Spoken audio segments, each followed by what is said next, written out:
Hello and welcome to the Mac Gamecast, episode 51. With me today, co-hosting is the lovely Ted. Hi. How are you doing? Doing good. Nice. And guest starring today, we have Andrew. Hi there, everyone. Glad Hello. to be on the show. Thank you. Nice.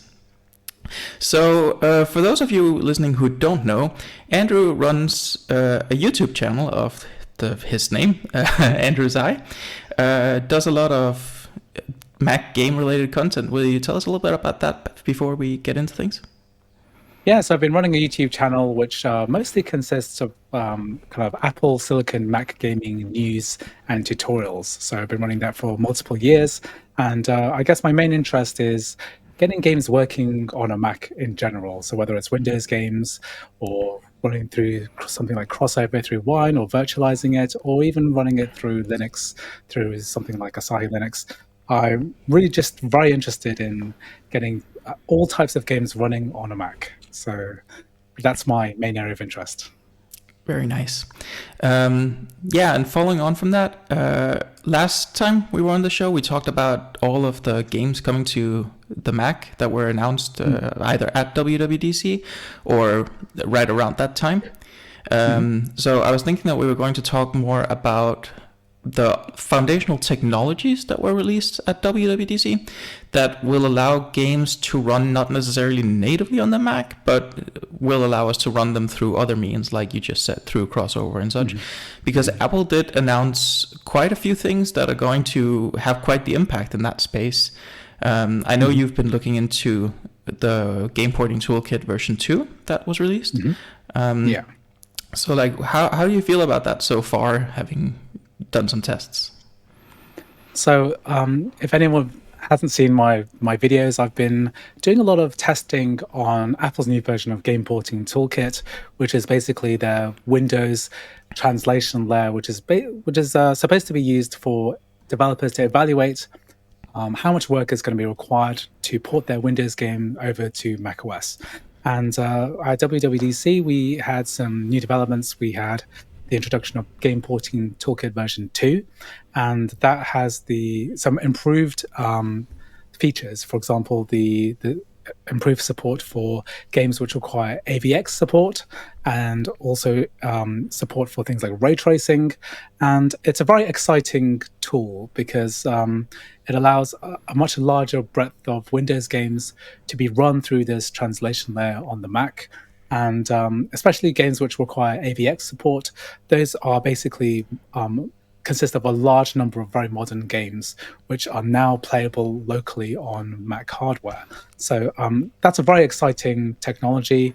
We also have ray tracing as well, which is very interesting because the M3 Macs supports hardware ray tracing, but basically no games support hardware ray tracing on native macOS. But for the first time, we've got Windows games which can use ray tracing, and they're running first through this translation layer, which makes it a very interesting tool. So I'm very excited about Game Porting Toolkit 2 in general. Yeah, definitely. Like last time on the show, we also talked a bit about how, there aren't that many games on the Mac making use of ray tracing, even though the hardware's been there for a while. And John did mention that there's been like a few very low-profile titles that have used ray tracing natively on the Mac, but it's not really been something that we've seen a big AAA game or anything like that with on the Mac. I speculate that we're probably going to see it in Assassin's Creed Shadows when that comes to the Mac as a big title. I mean, Ted, which titles do use ray tracing on a Mac? Because I'm not aware of them yet. I haven't used anything. I see. Okay, yeah. I just got into Apple Silicon myself, just to let you know. So I've been doing boot camp before that, or currently, I should say. Yeah, I think boot camp was a huge loss for Mac gamers. So boot camp gives you the ability to run Windows natively, and we lost that with the transition to Apple Silicon. There's no Windows 11 ARM that can be run natively, so we do have a lack of compatibility in general, which is why we're using all these other tools to try and get this all the games we used to be able to run working on a Mac. So, ray tracing is an interesting feature. I don't find it very important because ray tracing is such a huge resource hog, and it's such a marginal improvement in graphical quality.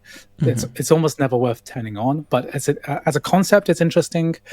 I wonder if their future optimizations will make it more worthwhile on the Mac side. Maybe if there's a properly natively ported Mac game that makes use of ray tracing, that might be an interesting prospect. But we haven't seen that yet, even though ray tracing Macs have been around for, I think, over 9 months now. So something like that, I think. Yeah. But I mean, if anything, it's gotta put that M4 Ultra whenever that comes out to some good use, right? Otherwise, what's the point of that machine? Yeah. I look forward to testing it one day. Oh, definitely, that's gonna be super cool. But yeah, I was thinking about like something I noticed that I thought was very interesting about Game Porting Toolkit 2 was when Apple released the original Game Porting Toolkit. When you downloaded the package from Apple, what you got was like a TXT README file that was like, run these commands, put this here. You basically got a wine setup. In Game Porting Toolkit 2, they directly refer you to an installation of Whiskey or Crossover, or there's one other one they mentioned that I forgot what it was, and guide you through installing through that and like replacing the version that's in those libraries with the Game Porting Toolkit 2 one. And also they have like way more refined documentation for actually taking something that is running through Game Porting Toolkit and making the final adjustments to make it a native game. It feels like a generally more refined process, and also endorsing these tools that have been there for a while, working with them instead of trying to, I don't know, replace them or whatever it felt like the original one was doing. Yeah. I think it shows some interest in the community of Mac gaming and what we're all about that I like to see from Apple, and that I think is a positive direction that shows some engagement from their side. Yeah, I think it's certainly positive that they acknowledge, and in the developer conference, in one of the videos, they talk about Crossover, and they talk about Whiskey, which is a wine environment which is free and which is all community based. So it's interesting that there's an acknowledgement and that they are kind of releasing things and working together with these community tools. So that's a very interesting step, and it's also quite exciting that there is a change in the language around the use of Game Porting Toolkit, that it's not just about evaluating and developing ports, it's also about running the games in the first place. And I'm really interested in where that might go exactly. It's really hard to say what it means, but there is some kind of fundamental change happening. I just don't know what it is going to lead to, because the natural conclusion to working with a community, a large corporate entity like Apple, working with the community to develop tools to run these Windows games on a Mac without an official port, all that path. If you keep following that route, what it means is Proton for Mac. It means what Valve have done, and why don't we just release fixes for every single Windows game and get it all working on a Mac, and we don't need ports anymore. And I don't really see Apple doing that. No. Right? It feels like there's an undercurrent, another branch which is kind of doing that, but without the oversight of a large corporate entity like the top. So it's a bit confusing, to be honest. I don't really understand what they're doing. I can definitely see that and agree with that.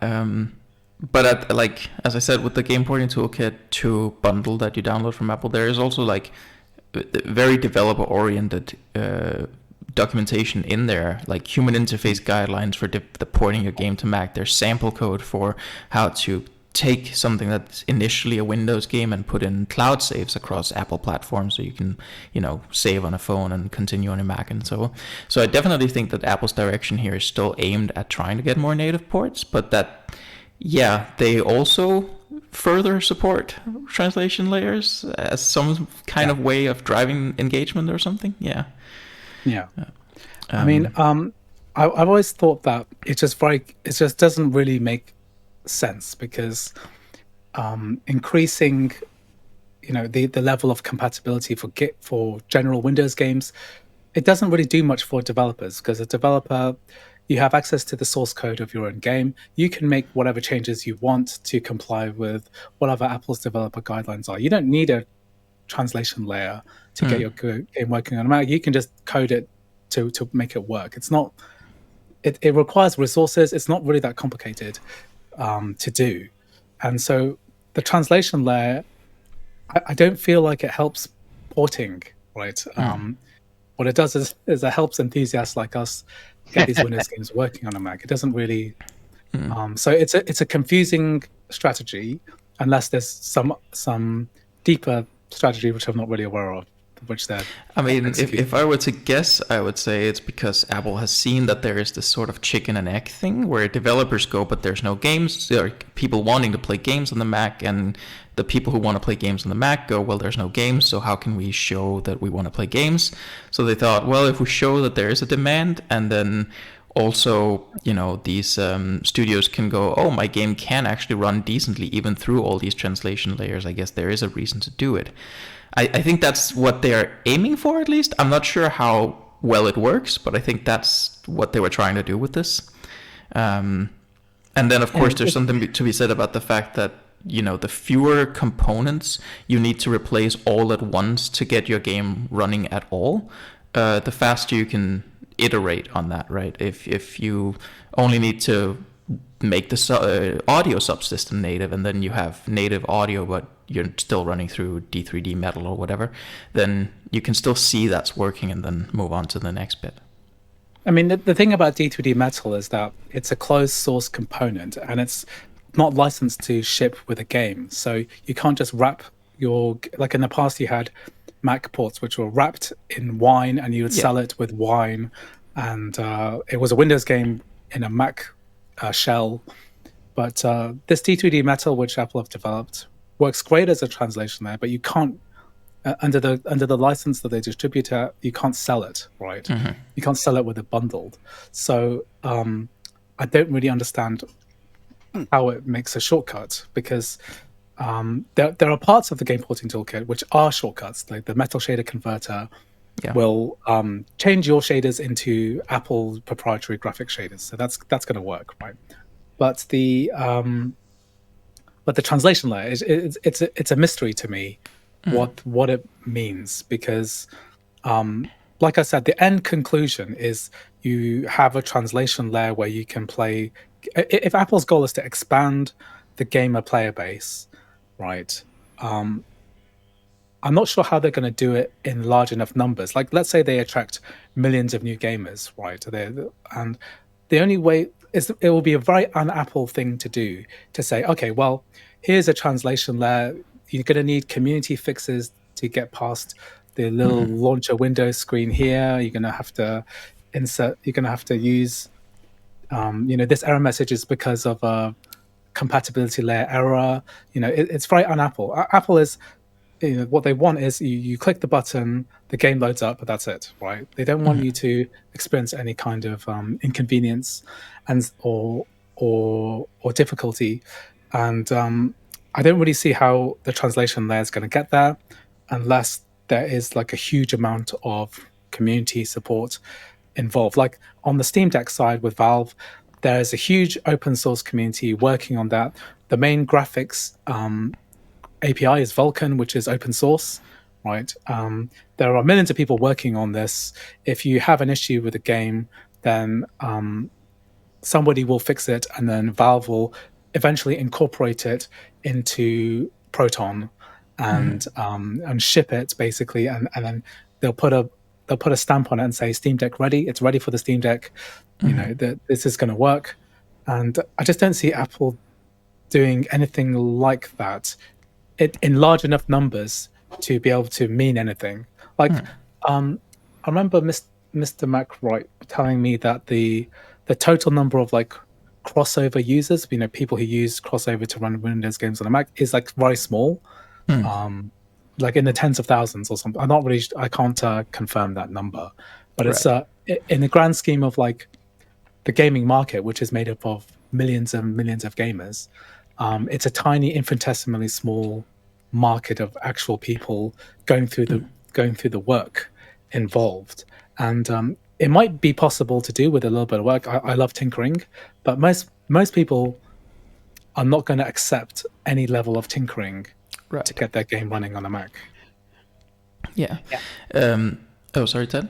No, I was just going to say I'm one of those guys who likes the minimum amount of tinkering, especially when, if I have my Mac and that's the one I use to do things with, I don't want to start. It took me a long time to get into Boot Camp because I originally had a Mac, a Mac Pro, and back when they had the Fusion drive.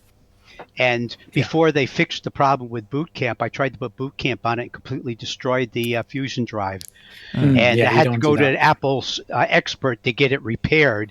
And then a few months later, there was a change to Boot Camp drivers to get the partition to work on a Fusion drive. But by then, I was too scared to do it again. Yeah. So, but that's, I have a little bit of comfortability with futzing around with the terminal and stuff like that, but not a lot. And I think it would be easier for me honestly to look at getting a PC to go along with my system to play some of the games, and that's why Boot Camp was a great solution when I got it to work on the iMac 27-inch. So just a comment. Yeah, I mean, it's definitely a huge loss that Boot Camp went away with the Apple Silicon transition. But like, on the one hand, it's a huge loss because it was significantly easier once it was set up to get things going. You didn't have to tinker as much once you were in a Windows environment. But on the other hand, I feel like the loss of Boot Camp and the Apple Silicon transition brought a lot of developer interest in getting games running on macOS without needing to boot into Windows. And we might still be running through translation layers, but there's so many games that are playable that way now that weren't playable back in the Intel days, that still aren't playable if you're on an Intel Mac, even though some of them run through x86 translation, which is a bit funny.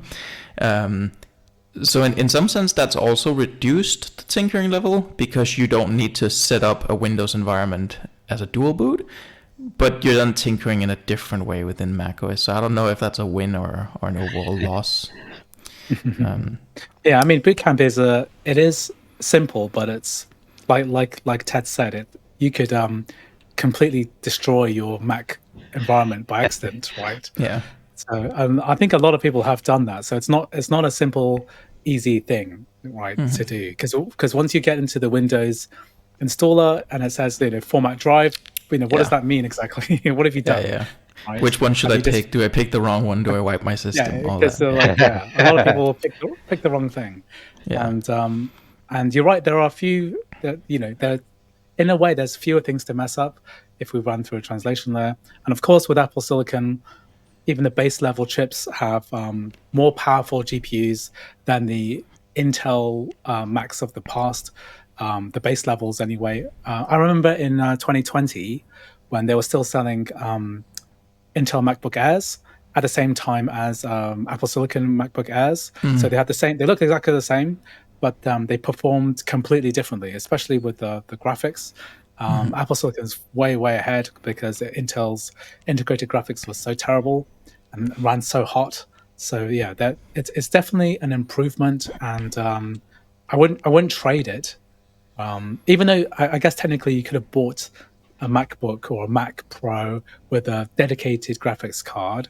I think the advantages of having a relatively cool, good battery life, let's say laptop, with the more powerful GPUs is I think it's a better trade-off. And yeah, like you said, has attracted a lot of developer interest as well. Definitely. You mentioned before something about low number of users actually using Crossover to play games and such. I read an article, I think earlier today actually, that said that the number of sold copies of these new AAA games that have been announced it was specifically about sales on phones and iPads, but it said that the Resident Evils and the Assassin's Creed Mirage and that sort of game, that they didn't really sell that well.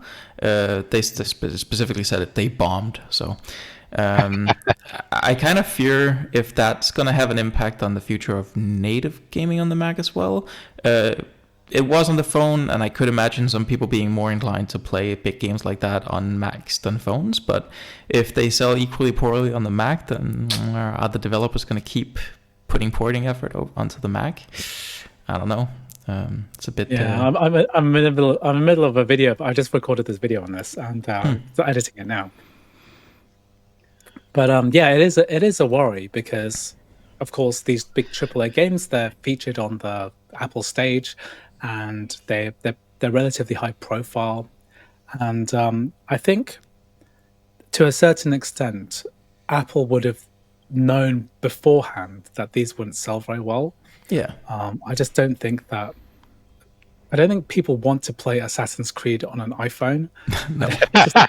I just don't think it want to happen. It's quite funny because. Yeah, go ahead. Yeah, none of us want to, at least. Right? Yeah, I'm not playing on a small screen. Yeah, I mean, even an iPad is a stretch. Yeah, I think it's just I think that it's pretty obvious that this whole thing is just a PR move. It's just a tick box saying we can play AAA games. I don't think it's particularly important.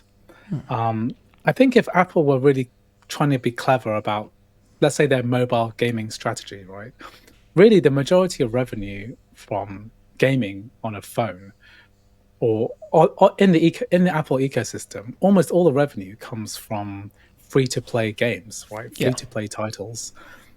Call of Duty Mobile, PUBG, Genshin Impact, all these auto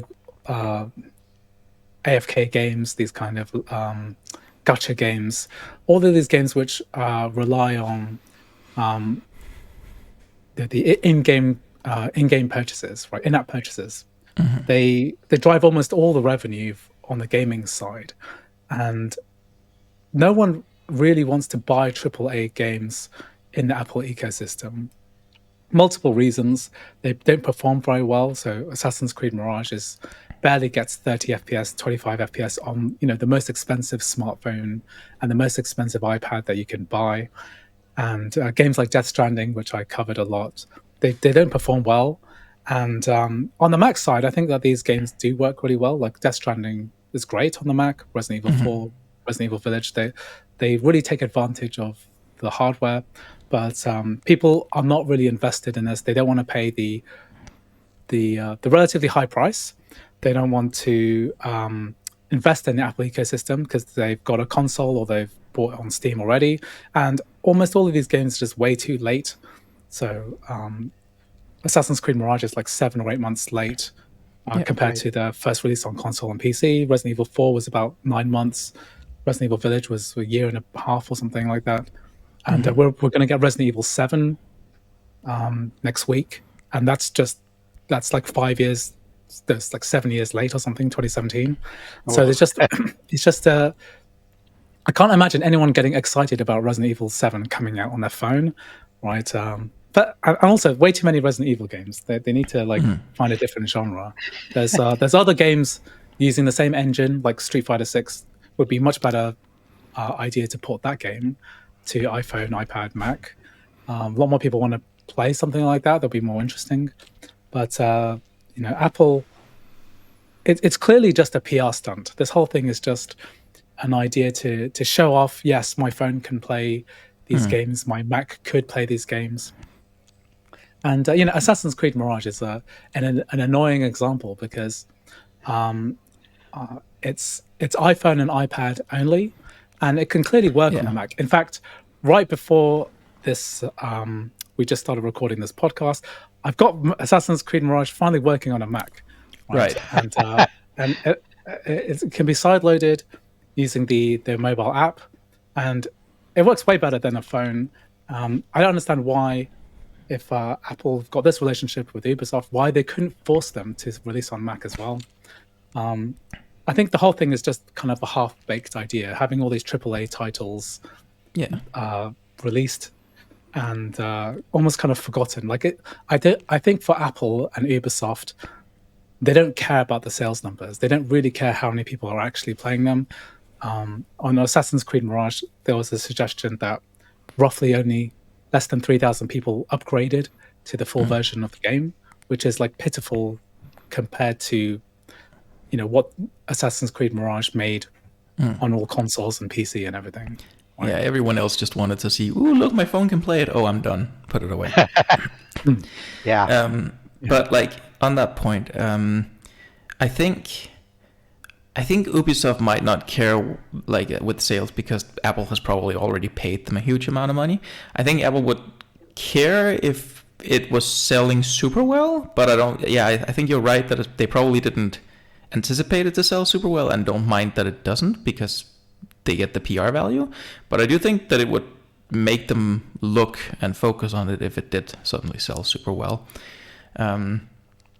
But like as you say with Assassin's Creed Mirage being a weird omission on the Mac, it's especially interesting because at WWDC, one of the sessions, they were talking about how Assassin's Creed Shadows is such a good example of the ability to port to Apple as a platform and get your games across all Apple platforms and the huge market that is for developers. And then, yeah, you did that with Shadows, but what about Mirage? Why didn't you do it with that one? It's a weird omission. And yeah, performance would obviously be significantly improved on the Mac. So it is a bit bizarre. I mean, it calls into question, like, what is the point of releasing a game in multiple platforms, including mobile? Right? Because it makes sense on paper, right? On paper, I think, well, iPhone is the most successful games console of all time, right? It makes more money than all the other game companies put together, right? But that doesn't really apply to AAA games. And, it's such a huge amount of work to get Death Stranding to work on a phone, right? And there's so many compromises involved, and no one's playing it. And so, there's a PR value, but it's also a misguided PR as well, because, I mean, who cares whether your phone can play a AAA game? What does it matter? What does it matter in the end? And why are they pursuing this strategy of getting every game working? I kind of wonder if part of why these games aren't selling that well is just because it's exclusive to the highest end iPhone 15 Pro, and if it were available on the iPhone 15 and 14 Pro and maybe even 14, that maybe they would do better. I don't know, because again, neither of us and any of us want to play on the phone, but maybe it is a small market. Even if it supported, let's say, the last 3 generations, let's say that it sold 10 times more, so let's say 30,000 people bought it. That's still tiny. That's still that's true. Even if it sold like 50 times more, it's still not enough, right, to justify the whatever costs were justify beyond the PR value, whatever this is. That is true. I don't know. Obviously, it would sell more if it ran well on other phones, but it barely runs on the 15 Pro. And I imagine Shadows will probably work okay on the iPhone 16 Pro, but it's hard to say. I have no idea. Again, I think that Shadows is going to be an interesting example because that's your first simultaneous AAA release on a phone, But are you going to buy it on a phone, or are you going to buy it on your Xbox or PS5 or your PC? You're going to pay top dollar to play it on an iPad? I don't know. I mean, maybe if it was cheaper on an iPad than on mobile, then it might be more tempting, I think. I don't know. Do any of you two know if it's been announced if Shadows is coming to Steam or if it's only on the Mac App Store? Yeah, it's on Steam. Yeah. Okay, that's at least Steam. Yeah, it'll be on Steam. Then you're also in a situation where, from Apple's perspective, they might not even see the huge benefit of the sales that it might have on the Mac if people just buy it on Steam. They might have the PR value of the Mac can run it, but they might not get any revenue share of that, right? So yeah. Oh yeah, they wouldn't. Yeah. But speaking of oh, sorry, go ahead. Yeah, like a lot of people talk about revenue share, right? And I don't really think that Apple care that much about revenue share for games at this stage. Just from the evidence of like what games they promote on the stage, right? So one example is like No Man's Sky. We've been seeing No Man's Sky for a long time, but it's never been released on the Mac App Store. The iPad version is nowhere to be seen. It's been announced for years now. But they were happy to have them on stage. They're happy to promote games like World of Warcraft, put them on stage, but that's never been on the Mac App. There's no revenue share there. Right. Games like The Medium and Layers of Fear, the Bloober games, which were heavily featured in Game Porting Toolkit, they've just been removed from the Mac App Store 1 year after they were released, basically. The Mac versions are only on Steam. So there must have been some kind of 1 year exclusivity contract, not exclusivity, but one year Mac App Store contract, which they just decided not to continue. And Apple have got all the money in the world, right? They can do whatever they want. They can offer whatever incentives that they want, but they just didn't do it. There's lots of things that they promote that don't go through the Mac App Store, is what I mean, right? And it's a strategy I don't understand either, right? But yeah, right. Yeah, but that's a good point. But at the same time, they very recently patched one of the largest holes in the Mac App Store, as far as I am aware, in terms of making it a viable gaming platform. And they've removed the requirement to have more than twice the storage capacity of whatever size game you're installing. That's huge for like the Mac App Store's ability to be a game storefront. So that to me tells me that maybe they are putting some focus on making the Mac App Store more of a games platform. I don't know. Maybe, yeah. Yeah, I think it's a small step. It's a small step in the general. It's a small and significant step, but it's not the main reason why people don't buy on the Mac App Store. Right? Sure, there's many more issues with that platform. Yeah. For one thing, I would love the ability to install directly to an external SSD. That would also sort of circumvent this issue in the first place. But yeah, and yeah, there's just you already have a lot of games on Steam. That's a difficult thing to compete with. Yeah, exactly. Yeah.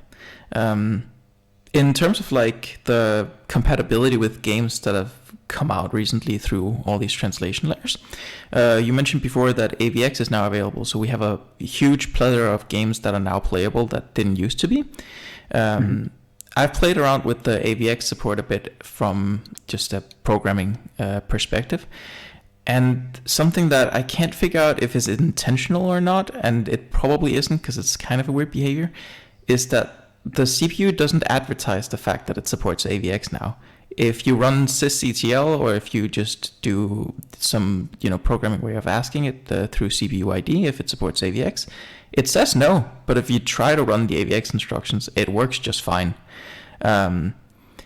Like that's causing unnecessary issues with games that we're having to circumvent. Do you perceive that as being some sort of intentional block to make developers still try and port their games, but if they have the ability to force the AVX path, it still works? Or do you think that's a bug, or what?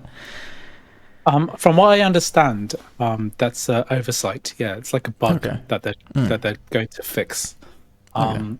There's a couple of Apple developers inside the Apple Gaming Wiki Discord, and that's basically what they've said, that they intend to fix that in the future. So that's the reason why a lot of these AVX games complain about lack of AVX support. It's because the features aren't being exposed correctly. It's a beta product. macOS Sequoia, the new beta OS, doesn't come out for months. So hopefully it'll get fixed by then. It'll be integrated into Rosetta 2. Who knows? I don't know yet. Yeah. But I don't think they did it on purpose. I don't think it's a conspiracy to gimp the ability to run those games. Yeah.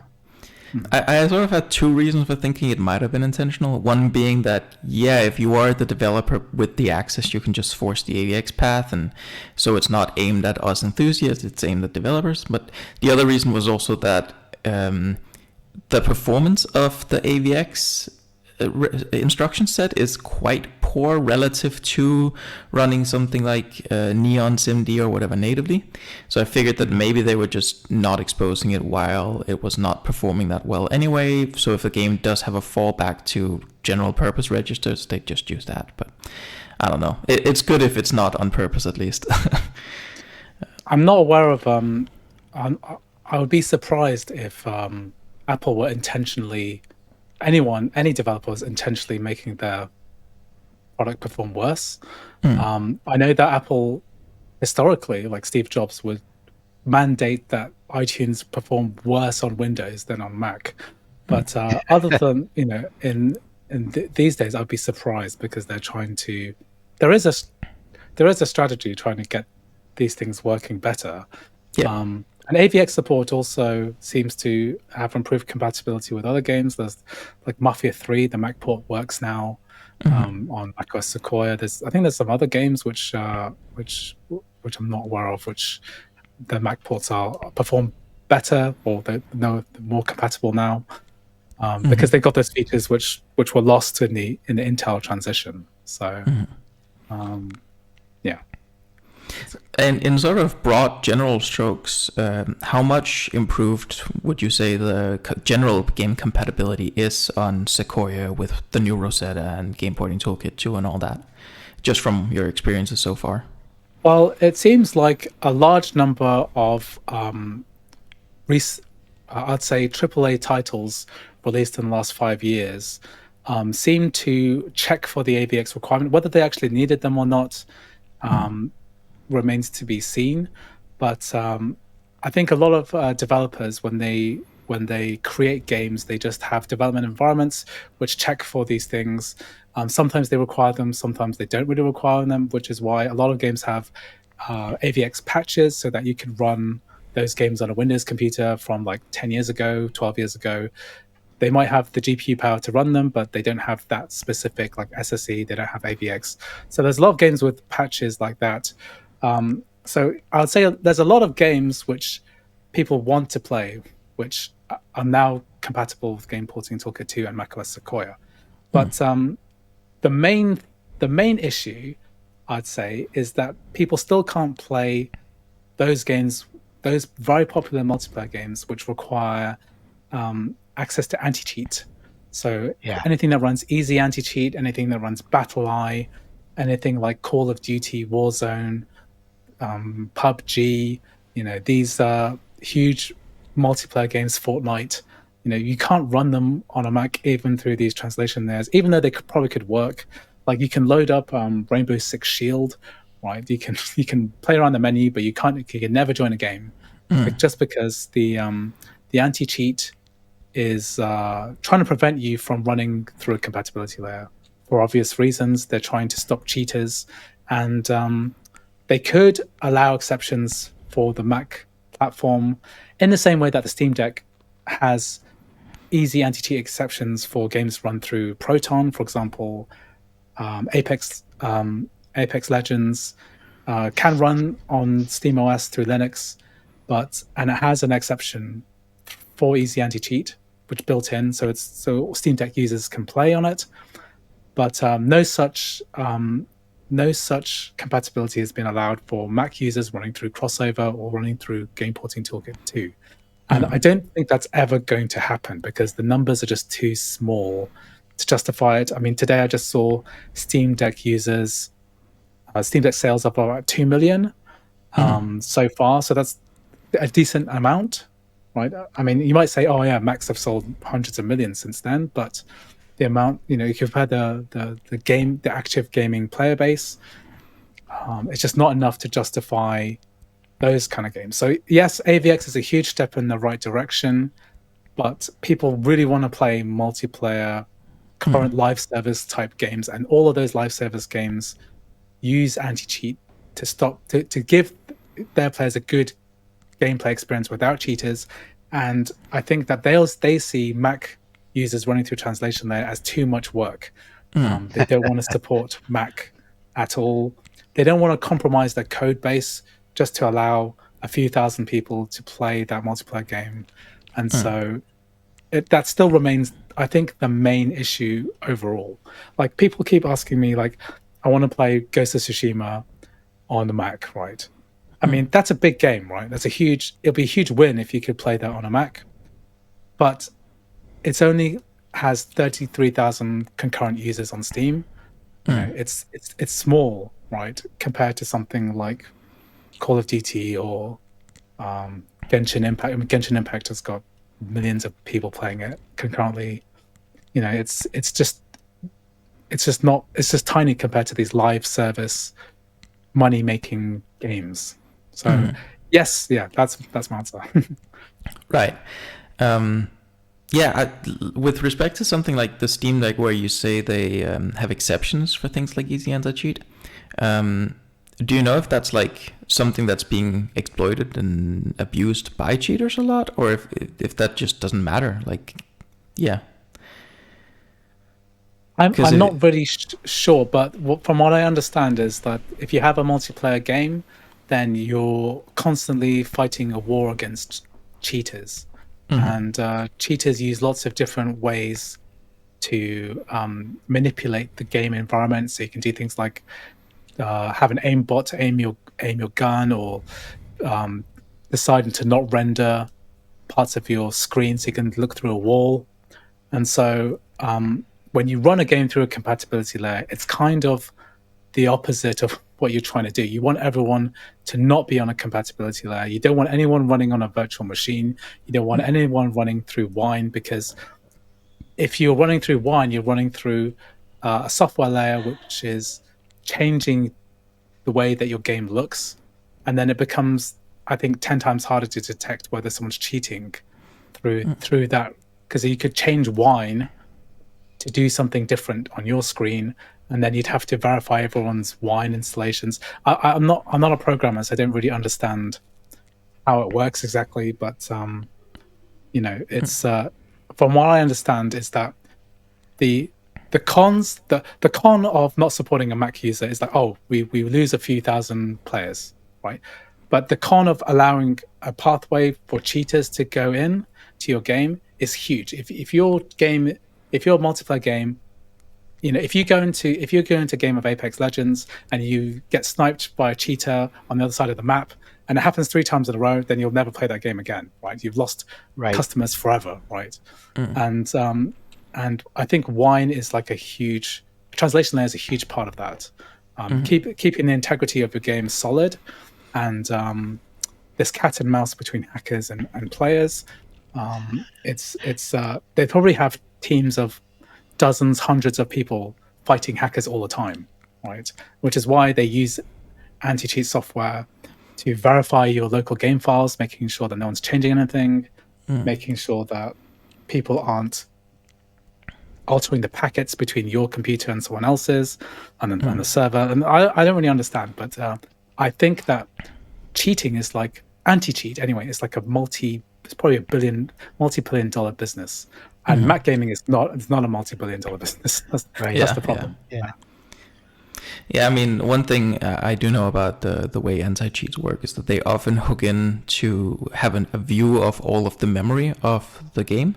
And the way macOS's permission and security model work, that's just, you can't do that. Your binary needs to be signed as a debugger to even be allowed to trace through a program like that, and you can't just read the memory of another process. Windows will often have these anti-cheat measures running in kernel space, which means that they basically get arbitrary permission to look at any bit of hardware, and if they crash, then they could take down the whole system as well, something that Apple is not likely to allow either. Throughout the past couple of years, Apple has been reducing the ways in which you can hook into the kernel as well. So even if you are writing a driver for some bit of specialized hardware, they now want you to go through an API they call DriverKit that is more stable and doesn't give you full kernel level privileges. It just allows you to hook into the very specific parts that you need to write your driver, and then get out of kernel space. So yeah, the architecture of these existing anti-cheat measures is not directly compatible with the way macOS functions, or Linux for that matter, by So default. I mean, that's the most detailed explanation I've ever heard. So do you think that anti-cheat is fundamentally incompatible with macOS? I think the architecture of anti-cheat that exists prevalently in the wild right now is fundamentally incompatible, yes.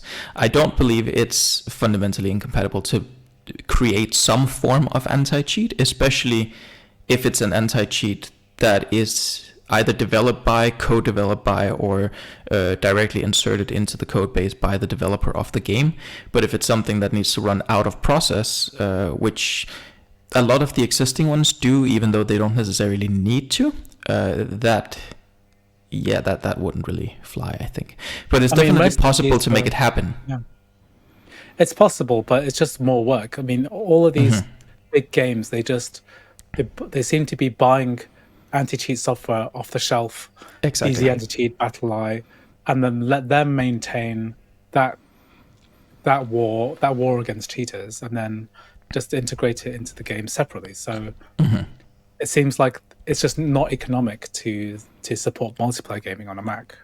Right. I do know that there is, I forget the name of the company, but there is a company out there that sells an anti-cheat software mechanism library. It's a code library that is Mac compatible. I forget what it's called, but it is out there. It's not that widely used, and there might be reasons for that. I don't know how good it is relative to the competition at keeping away cheaters and such, but it does exist in the market. But as long as the game studios prefer to use the ones that are incompatible, then, well, that doesn't really help much. It just really comes down to numbers, because if there were like millions of Mac gamers, then they would figure out a solution to accommodate this issue, but they just aren't, right? So I think that's the main problem. Yeah, the chicken and egg problem.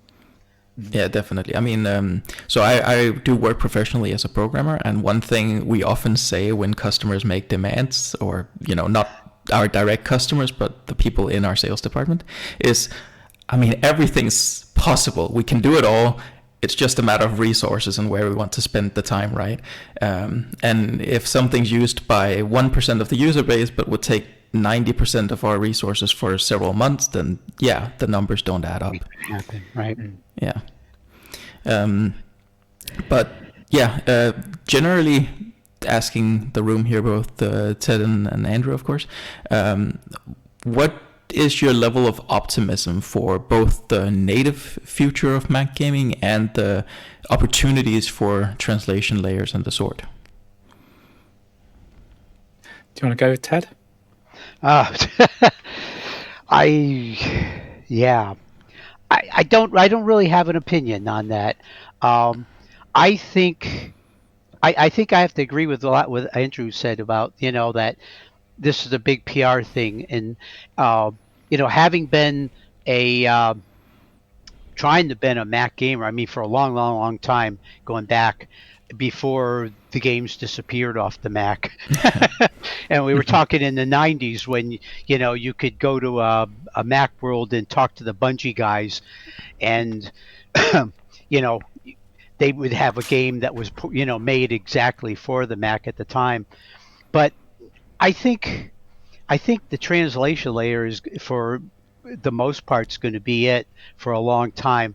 I mean, I've actually played a couple of the games that, actually I was just playing No Man's Sky the other day, that I have it on Steam, but I'd already played it on the boot camp side, so I downloaded the Mac version, and frankly, it's not any better or any nicer on the Mac side, and it actually just felt a little bit clunkier than with playing it on my old Intel Mac versus my M3 Power MacBook Pro. I was kind of surprised. I actually thought it would look a lot more spectacular, especially when I ramped the graphics up to Ultra, which, but frankly, it looked a little fuzzy. I don't know if that was me, but whatever. I mean, if I was running a Windows version and a Mac version on the same hardware, I'd actually expect the Windows version to be optimized better, right? If you're running on an Intel Mac Yeah, Pro. and it's amazing. I was kind of surprised about that. I think the translation layers is going to be the way to go for quite a long while, unless the way I've said this before in other podcasts that we've done here, it's like the people who really want to play games on the Mac, for the most part, have already come up with an alternate solution, right? There was the boot camp, and now a lot of them are, like my consideration once I heard about Apple Silicon was, okay, I'll get a PC and I'll have a Mac. The Mac is for my living life because of the security and the fact that the interface works so well and smoothly. I don't have to worry about things. But for gaming, it's easier for me just to stick with where everything's optimized and the selection is wider. Yeah. But one of the reasons for getting the Silicon was because I wanted to see how much I could actually do with the translation layer. So I think that's right now I'm in the experimentation stage, and so far I think the anti-cheat hit me first game I tried. And it said, Which nope, was that? can't play. Anti-cheat won't let you go. And that Was was that New World? New Yeah. World, which is an MMO, which I play a lot. I've put in over 1,000 hours on Oh, wow. that game on Windows. So, I thought it would be cool to try it out. I play online with other people, so I could actually try the, integration of that. But nah, that didn't work. Hogwarts Legacy just flat out died. So, I mean, I might need some tweaking. I don't know. I have to play around a little bit. And I didn't put the version 2 of the Apple porting toolkit into crossover yet. I'm going it with the native, and I figure at some point I'm going to try to see if I can figure out how to do the moving the files. But, I'm sure there's somebody has a tutorial out there somewhere. I mean, Ted, like you've got your Windows boot camp set up on your Mac Pro, and you've got your M3 MacBook. Is that right? Yeah, right.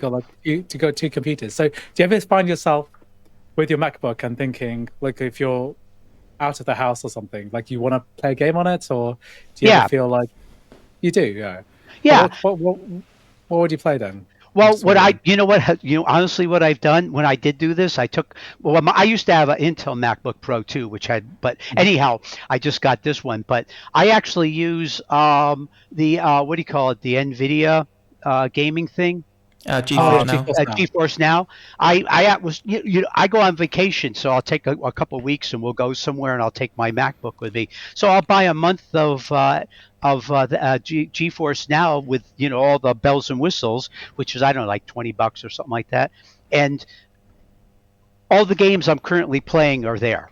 So all I have to do is, and I have all my setup done. I just basically play into it and play it on their machine with my computer just being the visual and audio interface, which works really well. I think that's a really common setup. I think like game streaming is going to be the solution for like a lot of people, rather than trying to tinker too hard with crossover or trying to play a native Mac game.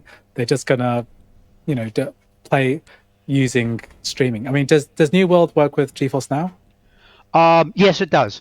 And I've actually played it on there, a couple times. And when I was on vacation with my old MacBook, the Intel, the 17 that I just replaced, and it played really nice on it. Good graphics, and the audio was fine, no lag. So you couldn't play Boot Camp New World on your 2017 MacBook Pro? I could have, but I don't. I have a 27-inch iMac, so I usually play it on that. I actually set it up to do that when I first got it, but then I ended up getting the 27-inch Intel iMac with it, which was a lot nicer. And I like the big screen. I have to face it. I really like having when I'm playing a game to have something in front of me that looks nice.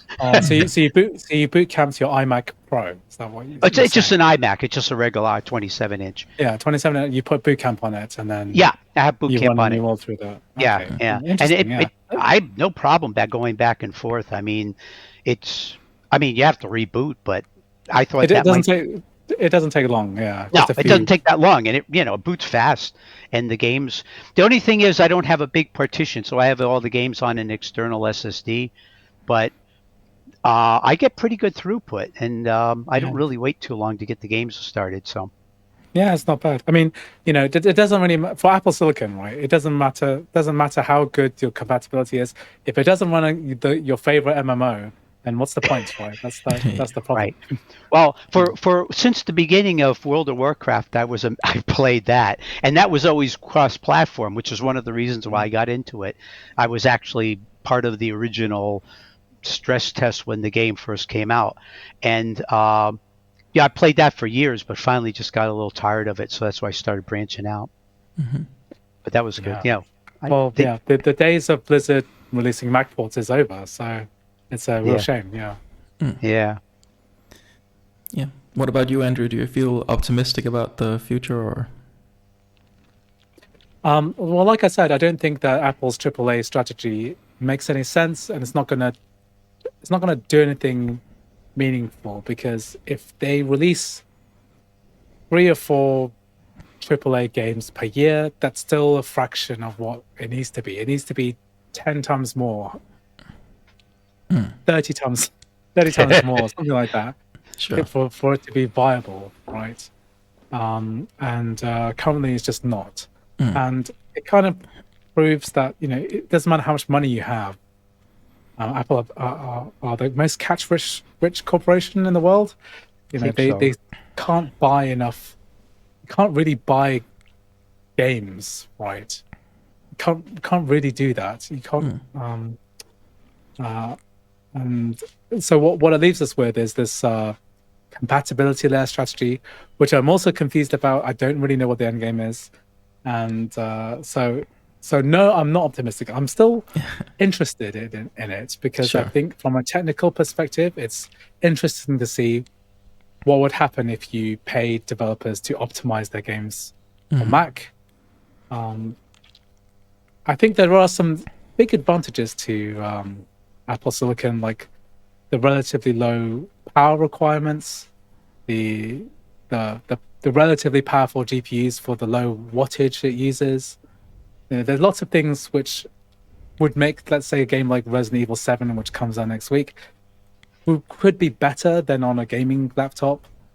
But it's very thin, right? It's very there's not a lot to it. I feel like it's not gonna it's not enough to move the needle in the favor of making the Mac or making Apple Silicon mobile games like a viable thing, right? There needs to be like way more stuff happening, and there's just not enough, right? It's just one flagship thing every year. Every year is No Man's Sky or Resident Evil Village or Resident Evil 4 or Death Stranding, and now it's Assassin's Creed Shadows. We're talking about one game per year, right? 1 or 2 games per year.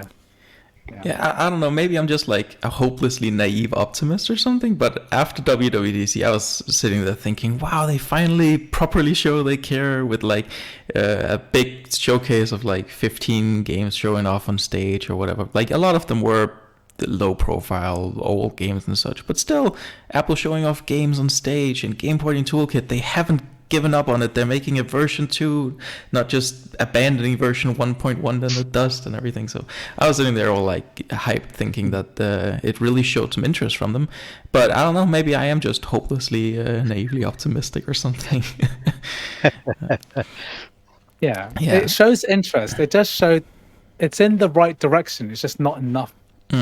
It needs to be 10x of everything. That's what I think. Yeah, but at the same time, I can't help but think, like, if we roll the clock back 3 years, we got nothing. And then, a year later, we got one thing, and then another thing. And then, like, we've already cranked up the pace quite a bit, I feel. And I'm hoping that, this isn't the final speed, that we're still accelerating. I wouldn't be satisfied if this is just the pace of things and this is top speed, but my hope is that we're still accelerating and things are going to only get faster from here with more and more releases and everything. But I guess only time will tell on that one. That's true. Well, I mean, it's I don't feel that different from last year's WWDC, which was very exciting, right? The whole Game Porting Toolkit thing was super exciting. Wow, you could play Cyberpunk 2077 on an Apple Silicon Mac. That's amazing, right? but I feel like it's still like a baby step from there. I mean, AVX support ray tracing, that's great, but what would make the compatibility layer work is a full-on partnerships with Valve, with Proton, a full-on commitment to getting every Windows game working on a Mac, using Apple's might to to create an anti-cheat software which is going to work. Epic bought their own anti-cheat, easy anti-cheat, put it in Fortnite. Why not, right? Why couldn't a big corporation do something? They got so much money, right, and resource, they could do anything, right? But I just feel like it's not enough to go in the right direction. It's in the right direction. It's just not enough to make a difference, because it's going backwards in a way. If you're not going, the problem with the gaming world is that if you're not going forwards you're getting left behind, like much faster than you're going, making any kind of progress. Right. Yeah, the rest of the world is moving so fast that if you don't follow, you're just stuck. But also something I think is interesting in the terms of like the trajectory of things is that now we're seeing these Snapdragon X Elite Windows laptops start popping up, which is a big push for ARM laptops on the Windows side. And I wonder if maybe that's going to do some good for gaming on Apple Silicon as well. I don't know if you guys have any thoughts on that. Yeah, do you want to say anything, Ted? No. No, I just, it would be nice. I mean, a couple of years back when the Apple Silicon first came out and I was whining about the fact that, Boot Camp was going bye-bye, there was some talk about, I think, what was it? There was an exclusivity thing with Qualcomm. With Qualcomm, right, and yeah. with Windows, and apparently that contract was going to be over, and then there was some talk, well, maybe there'll be a new Apple Silicon Boot Camp type thing sometime in the future, but again, I don't, that's my hope, but I'm not going to hold my breath, because Apple does what Apple wants to do, and they have the power to do it, so. But it would be nice. I would go with it. Yeah. I mean, the thing, it sounds nice, like Windows 11 ARM making more games compatible. I don't really think it'll make much difference unless they bring it natively, like you said, like a boot camp version. But I think the fundamental issue is that the big misconception about Mac gaming is that it's a technology problem. Like it's so hard to port games to the Mac, right? It's not really a tech problem, okay? And the evidence for this is the fact that there are hundreds, maybe thousands of very profitable iPhone and iPad games, which are turnkey ports to macOS, right? Click a few buttons, do some Q&A. You got a port of Genshin Impact on the Mac, right? And Apple have Hoyoverse, the developers of Genshin Impact, on the stage promoting their iPhone ports, but they just won't turn on the Mac port of that game, even though there are thousands, probably literally hundreds of thousands of people want to play it on a desktop Mac, and they just won't do it. And the reason they won't do it is they don't want to dedicate the resource to maintaining a Mac port, however small that cost would be. And, it doesn't matter what the technology is, because that port is like already done. It's the iPhone version works perfectly on a Mac. There's almost no work required. There's no technology to overcome. And there's dozens of games like that, which are, have millions of dollars of revenue per day, like PUBG or Warzone, or, these mobile titles. And they just won't publish to the Mac, even though the port is ready to go, right? So the tech is not the problem. It's not, Windows 11 ARM game ports won't make a difference, because even if you had a Mac port ready to go, developers publish they won't invest the tiny amount extra to maintain the Mac port of those games. And it all comes down to the player base. There's not enough players. Right. playing on the platform, right? So yeah, that's my thought about Windows 11. Yeah, no, that's a very good point, and I think I've said on the podcast before as well that I think the biggest cost to studios to bring already existing iOS and iPadOS games to the Mac is the support and the QA cost, especially support, because they're gonna have to have people who understand the Finder and the way a Mac works to offer support to customers who have issues on that platform specifically. I don't think it's the development cost, no. It's just about the market share to encourage the final push there and make it worth their while. I think that's that about sort of covers what I had in mind we could talk about. If any of you want to put some final words in, I'll give you some opportunity there. Otherwise, well, it's been an interesting chat. I think we covered pretty much everything, all the new developments and the kind of direction. I'd be really interested to see what happens in the next year. I have a feeling it's going to be a repeat of a similar type of thing. Let's see next WWDC what happens. I think it'll be a similar thing. They'll announce 1 or 2 new games, and there'll be a game porting toolkit 3 or some kind of update for it. It'll be iterative. I think the strategy is going to be the same, and I don't think it's going to work the way they want it to. But that's my thought. Yeah. I don't know. I've got all my fingers and toes crossed for a Pippin release. Good old Pippin. Well, thanks everybody for listening to the show. Do check out Andrew's YouTube channel, and talk to you guys next episode. Bye-bye. Bye. Bye-bye.